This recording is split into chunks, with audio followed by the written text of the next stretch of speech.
Assalamualaikum warahmatullahi wabarakatuh. Jumpa lagi di channel saya, Zuma Herbal. Pagi ini teman-teman, ini masih pagi dan agak-agak mendung-mendung gitu di Bekasi. Dan di kota kalian bagaimana? Apakah sama? Saya rasa sama aja ya, Jakarta, Karawang, Cikarang. Tapi gak tahu kalau di Jawa Timur. Nah, oke teman-teman, sudah sarapan belum? Bagi kalian yang kuat puasa, saya ajak kalian untuk puasa. Nanti bukanya jam 1 atau jam 12 minimal itu ya. Jadi kita dapatkan puasa 16 jam sejak kemarin. Nah, itu gunanya untuk apa? Jadi kalau kalau kalian tuh ingin sembuh dari diabetes, sebaiknya emang sering-sering puasa untuk mengistirahatkan pankreas kita supaya tidak banyak-banyak kerjaannya. Jadi sebenarnya gini, tugas yang paling mengurusi gula di dalam tubuh itu adalah pankreas. Pankreas memproduksi hormon insulin, dan hormon insulin itu akan mengurusi gula-gula yang masuk ke dalam tubuh kita. Nah, oleh karena itu kita harus menjaga pankreas kita jangan terlalu banyak kerjaan dengan meminimalkan karbo. Itu bagi orang yang belum diabetes. Kalau bagi kita yang sudah diabetes ya zero karbo, nol karbonya. Maksudnya kita meniadakan karbo gitu loh, kalau bisa. Tapi itu sangat sulit ya, walaupun kita sudah bilang nol karbo. Semua makanan itu hampir semuanya mengandung karbo, kecuali minyak ya. Kalau ada cuman minum minyak atau sehari-hari, nah itu baru bebas dari karbo. Emang bisa, emang kuat. Nah, makanya kita dibentuk diet nol karbo. Itu sebenarnya kita itu ingin meniru minum minyak, tapi karena nggak bisa, ya udah kita ambil minyak-minyak yang banyak minyaknya. Jadi kita ambil nutrisi yang banyak minyaknya, seperti ini dia contohnya, alpukat, kemudian ikan salmon, ikan bandeng, ikan kembung, dan lain-lain. Semua hewani itu pasti ada minyaknya ya. Ini bahasa awam yang sangat gampang agar bisa difahami oleh teman-teman kita. Apalagi teman-teman kita yang sudah lanjut usia, biasanya kan kurang update. Nah, itu makanya saya pakai bahasa yang sangat gampang diterima. Jadi gimana sih sebenarnya penjabarannya itu? Minyak buat apa? Nah, kalian yang baru datang pasti bingung. Tapi bagi kalian yang sudah sering nonton di video saya ini, scroll aja ke belakang. Di sana banyak sekali ya cara-cara diet keto. Saya bilang keto gitu aja ya. Karena apa? Karena keto itu sudah terkenal. Aslinya keto itu sebenarnya apa sih? Keto itu sebenarnya sudah sejak lama ada. Itu diciptakan oleh dokter dari luar negeri untuk penyembuhan epilepsi. Itu sudah puluhan tahun yang lalu. Sebelum saya lahir pun sudah ada. Kemudian akhirnya kesini-sininya itu ternyata bisa untuk pengobatan diabetes gitu loh. Jadi sains tuh akan berkembang terus. Ternyata diabetes tuh bisa sembuh dengan diet keto.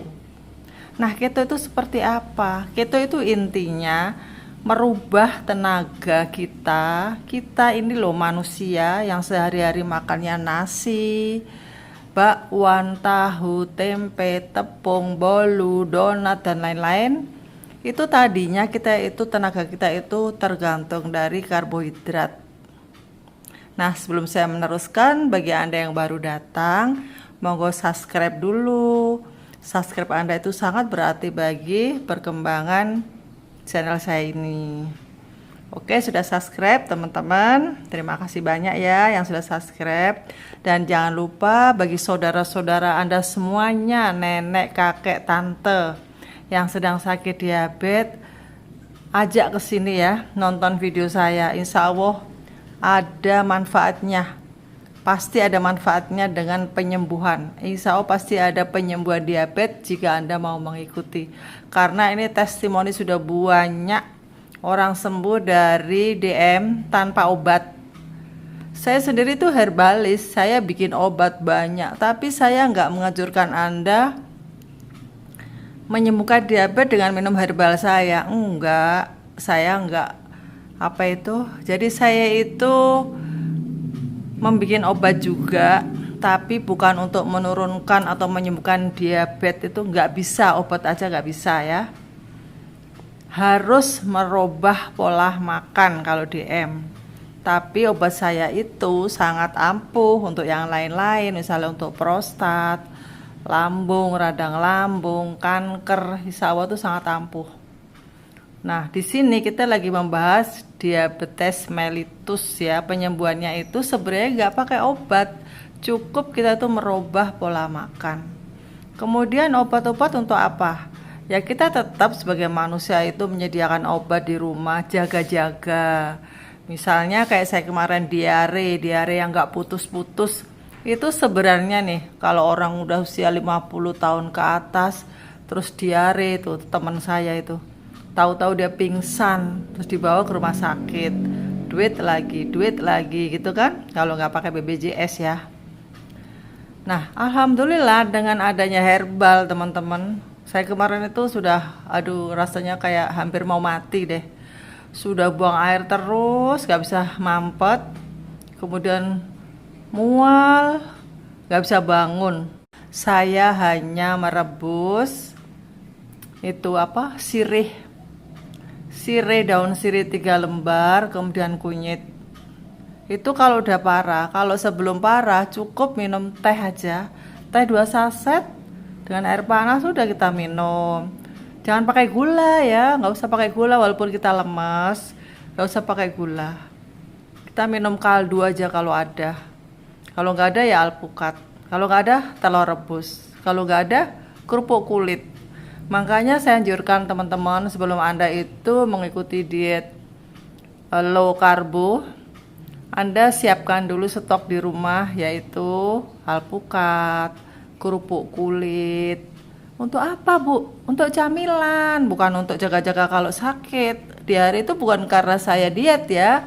Di hari itu karena saya makan ketoprak yang sangat pedas ya, jangan salah. Jangan salah paham ya teman-teman ya.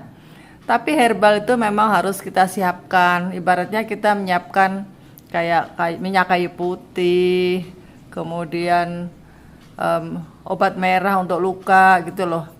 Terus kalau yang untuk kanker, untuk liver itu memang harus wajib pakai obat ya, karena untuk liver itu radang. Takutnya nanti livernya itu bisa tambah kronis kalau nggak diobatin. Hanya jaga pola makan aja itu nggak bisa. Tapi kalau diabetes cukup jaga pola makan, merubah ya, nggak menjaga ya. Merubah pola hidup, merubah pola makan, nah itu baru bisa. Nah nanti kalau ada komplikasi kayak radang empedu dan lain-lainnya, darah tinggi, itu nanti bisa baik sendiri tapi dengan bantuan obat herbal seperti pegagan, sambiloto, kunyit, patikan kebu, meniran, akar alang-alang dan lain-lain. Banyak banget herbal-herbal yang untuk menurunkan tensi, membuat sirkulasi darah itu lancar sehingga peredaran darah kita kemana-mana itu bisa lancar. Oke, sekarang kita teruskan ya. Ini apa? Ini adalah sarapan ya teman-teman. Ini contoh sarapan. Saya sendiri nih lagi bosen amis-amis gitu loh. Nah, kalau lagi bosen amis-amis ya udah ini kolak labu merah dan kolang-kaling. Ini bisa untuk alternatif pengganti sarapan kalian ya, tapi tetap kita berpegang pada low carb, yaitu rendah karbo. Nah, alhamdulillah udah kenyang, udah makan kolak. Kemudian saya juga bikin kopi teman-teman, jadi tanpa gula ya, usahakan tanpa gula. Bila ingin pakai gula stevia.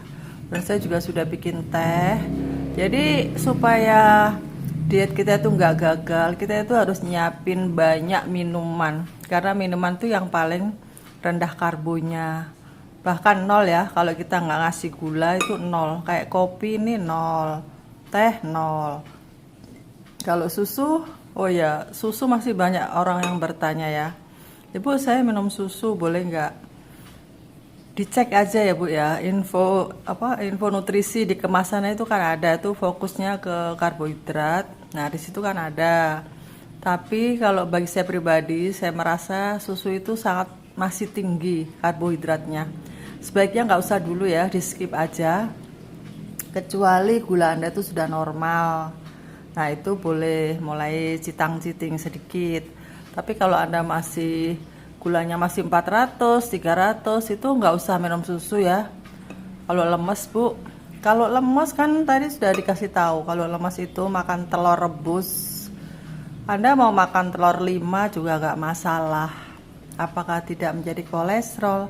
Kalau Anda tidak ngarbu, tidak memasukkan karbo ke dalam tubuh Anda, itu aman-aman saja ya. Jadi nggak usah takut. Nah, jadi sebelum kalian tuh ikut diet, merubah pola makan tuh kalian harus memahami apa saja yang boleh, apa saja yang tidak boleh. Jadi jangan langsung mengikuti kemudian nggak tahu. Begitu lemes makan donat satu. Terus ditanya tadi makan apa Bu? Habis saya pingsan Bu, jadi saya makan donat cuman satu aja. Tahukah Anda satu donat itu berapa karbonya? Tinggi teman-teman ya. Donat itu sudah dikasih full tepung terigu ya. Ini donat yang konvensional ya yang saya bahas ya. Dari tepung terigu, kemudian nanti digoreng, kemudian atasnya dikasih meses, gula lagi ya. Jadi terigu itu juga sama dengan gula gitu loh. Jadi makanya saya bilang sebelum Anda itu diet, siapkan telur 1 kilo di rumah Anda. Kemudian teh hijau ya sebenarnya yang bagus itu, tapi karena saya nggak ada, ini saya teh biasa. Itu pagi-pagi gini saya sudah bikin teh segelas, kopi segelas, kolak semangkok, dan ini ada alpukat, dan ini ada telur. Nah, nanti untuk makan siang itu full hewan gitu. Seberapanya Bu? Nah, itu dia. Kalau saya jelaskan tuh orang ya beda-beda ya. Setiap tubuh itu beda. Makanya di sini pentingnya kalian saya sarankan ikut diet mentoring. Nanti di situ akan dibimbing bagaimana tubuh Anda itu apa saja yang harus dimakan, apa saja yang harus dihindari gitu. Oke teman-teman, sekarang kita mau baca kasus ya. Ini ada kasus yang sangat bahagia, membuat saya bahagia. Saya senang banget membacanya karena ini adalah testimoni kesuksesan dari pasien-pasien saya yang ada di grup. Nah ini teman-teman, ini ada kasus yang beliau berhasil menurunkan gula darahnya, alhamdulillah sangat cantik, yaitu gula darah puasa. Nih saya kasih tahu ya. Nah ini teman-teman nih gula darahnya cantik banget. Saya deketin ya HP saya nih, baca sendiri tuh gula darah puasa berapa tuh, baca sendiri deh. Tuh gula darah puasa segitu, gula darah 2 jam sudah makan segitu ya. Nah ini beliau gula darahnya puasa 79, 2 jam setelah makan 83, sangat cantik. Cuman haba satunya masih belum cantik. Kok bisa begitu ya? Saya juga heran kenapa. Mungkin salah kali pemeriksaannya, bisa jadi ya, karena yang di lab itu juga manusia kan, mesin juga yang jalanin juga manusia ya. Pokoknya yang jelas ibu ini sudah merasa badannya enak dan gula darahnya sudah jelas-jelas 79, gula darah puasa ya. Oke, ini kasusnya kita baca yuk sama-sama.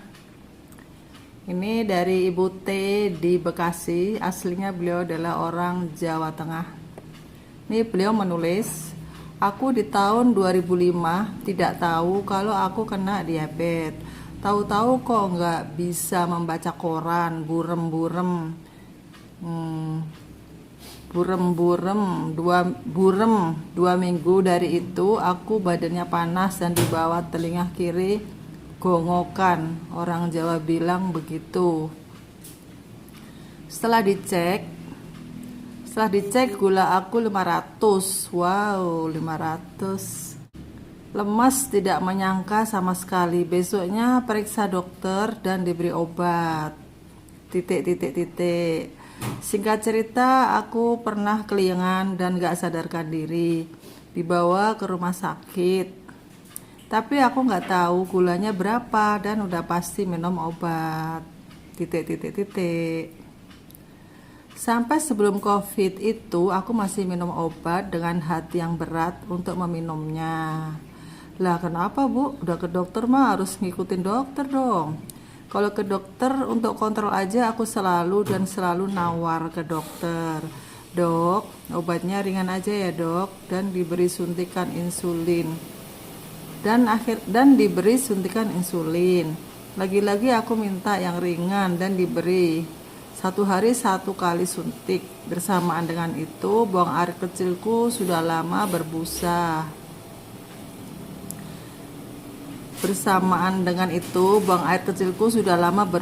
Banget. BAB susah. Sedih tapi aku gak berani ngomong dokter, takut diberi macam-macam obat lagi. Tanggal 22 Januari 2020 aku berangkat umroh, tapi 3 bulan sebelumnya kaki kananku di telapak kaki itu bengkak dan hitam sekali dan sakit, pembuluh darah pecah. 3 hari sekali harus kontrol.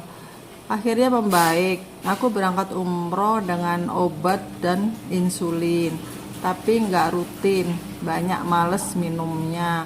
Balik ke Indonesia hari pertama COVID, kontrol lagi. Setelah itu aku dengan semangat bilang aku nggak mau ke dokter lagi. Bersamaan itu aku lihat dokter Zaidul di YouTube, semangat banget. Juga setelah itu berjumpa melalui telepon dengan Bu Yuyun, Zuma Herbal. Tambah semangat. Tidak lupa juga istighfar dan sholawat Nabi. Atas seizinnya aku merasa jauh lebih baik. Insya Allah, amin. Tinggal sekarang kaki masih agak terasa panas, kadang juga tidak.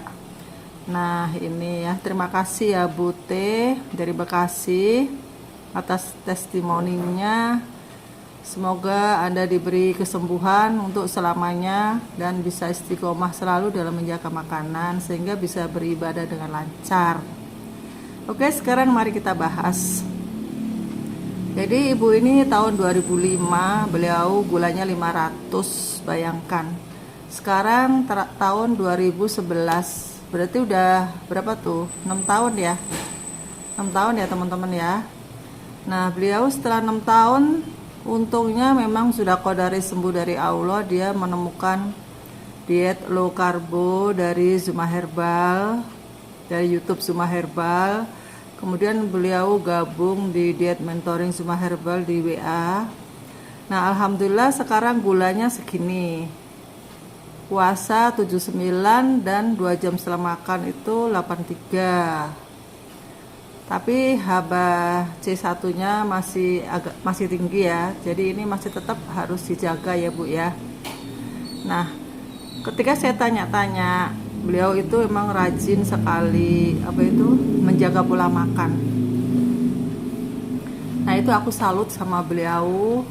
Beliau usianya itu sekitar berapa ya Bu? Belum 60 ya kalau nggak salah. 56 atau berapa gitu ya.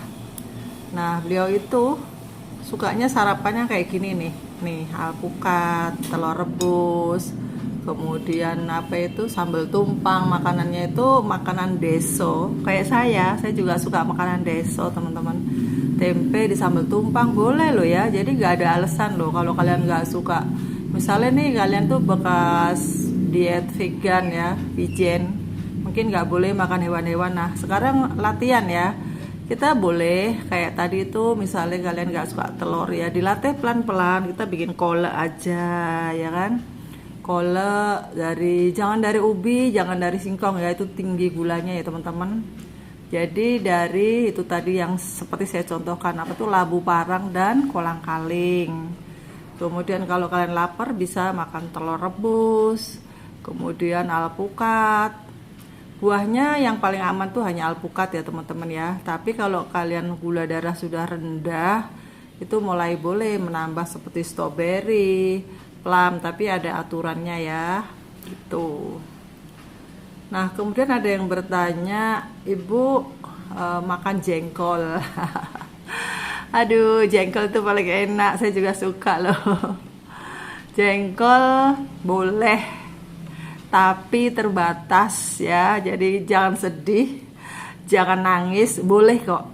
Jadi kalau kalian tuh pengen banget jengkol, kalian bisa makan satu aja ya, satu potong itu loh, bulat satu itu aja. Terus dibarengin dengan daun singkong atau sayuran atau apalah, atau ayam. Kalau di Padang kan ada ya jengkol yang bumbu balado merah itu. Nah itu suka saya makan pakai itu loh, daun singkongnya itu, terus kemudian sama ayam bakar dan lain-lain. Jangan perkedel. Ada yang bertanya, ya Bu, perkedel boleh nggak? Nggak boleh ya teman-teman ya. Oke teman-teman, kayaknya sudah lama ya saya ngobrol ini. Semoga kalian semuanya diberi kesehatan, kesembuhan dari diabetes mellitus, dan segera bebas dari penyakit yang satu ini. Sampai jumpa.